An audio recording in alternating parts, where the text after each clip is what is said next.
സ്ഥാപനങ്ങളെ ശക്തിപ്പെടുത്തിയത് LDF ഭരണകാലത്താണെന്ന് CPI നേതാവും മുൻ മന്ത്രിയുമായ മുല്ലക്കര രത്നാകരൻ പിറവത്ത് CPIയുടെ നേതൃത്വത്തിൽ നടത്തിയ വീട്ടുമുറ്റ സദസ്സ് ഉദ്ഘാടനം ചെയ്ത് സംസാരിക്കുകയായിരുന്നു അദ്ദേഹം. സദസ്സിൽ വിവിധ മേഖലകളിൽ മികവ് തെളിയിച്ച പ്രതിഭകൾക്ക് ആദരവ് നൽകി. കേരള വിഷൻ എന്നും ജനങ്ങളോടൊപ്പം. പിറവം നഗരസഭാ ചെയർപേഴ്സൺ അഡ്വക്കേറ്റ് ജൂലി സാബുവിന്റെ അധ്യക്ഷതയിലാണ് വീട്ടുമുറ്റ സദസ്സ് സംഘടിപ്പിച്ചത്. പിറവം കളമ്പൂർ കോട്ടപ്പുറത്ത് CPIയുടെ നേതൃത്വത്തിൽ നടത്തിയ സദസ്സിന്റെ ഉദ്ഘാടനം CPI നേതാവും മുൻ മന്ത്രിയുമായ മുല്ലക്കര രത്നാകരൻ നിർവഹിച്ചു. എല്ലാ പോസിറ്റീവ് വളർച്ചയിലും ഒരു നെഗറ്റീവ് ആണ്, എല്ലാ നെഗറ്റീവിലും ഒരു പോസിറ്റീവ് ആണ്.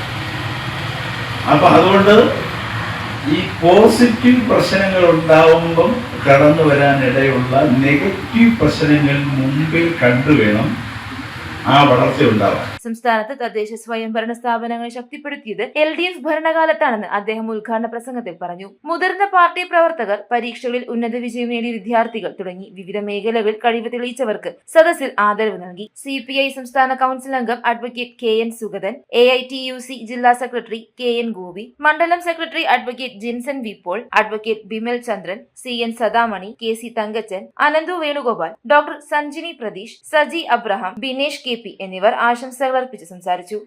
സാധാരണ മനുഷ്യർക്ക് അല്ലെങ്കിൽ ഒരു മതവിശ്വാസിക്ക്, ഒരു ഈശ്വര വിശ്വാസിക്ക് ഉൾക്കൊള്ളാൻ പറ്റാത്ത മൂന്നാമത്തെ ഭാഗം മാത്രം പറഞ്ഞാൽ അതിലൊരു ശരിക്കുറവുണ്ട്. ഈ കമ്മ്യൂണിസ്റ്റുകാര് ഒക്കെ മതങ്ങൾക്കെതിരാണ്, ദൈവങ്ങൾക്കെതിരാണ്, ദേവാലയങ്ങൾക്കെതിരാണ് എന്നുള്ളൊരു ചിന്താഗതി വരും.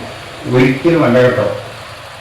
അതൊക്കെ കുറച്ച് ആളുകളുടെ ഇതേ സംബന്ധിച്ച് കാര്യമായി പഠിക്കാത്ത കുറച്ച് ആളുകളുടെ കാഴ്ചപ്പാട് മാത്രമാണ്. അത് ശരിയായ കാഴ്ചപ്പാടുമല്ല. News bureau iVision Piravom.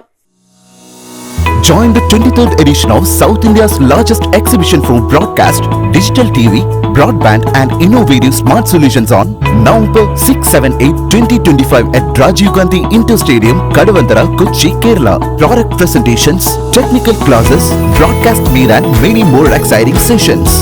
Mega Cable Fest.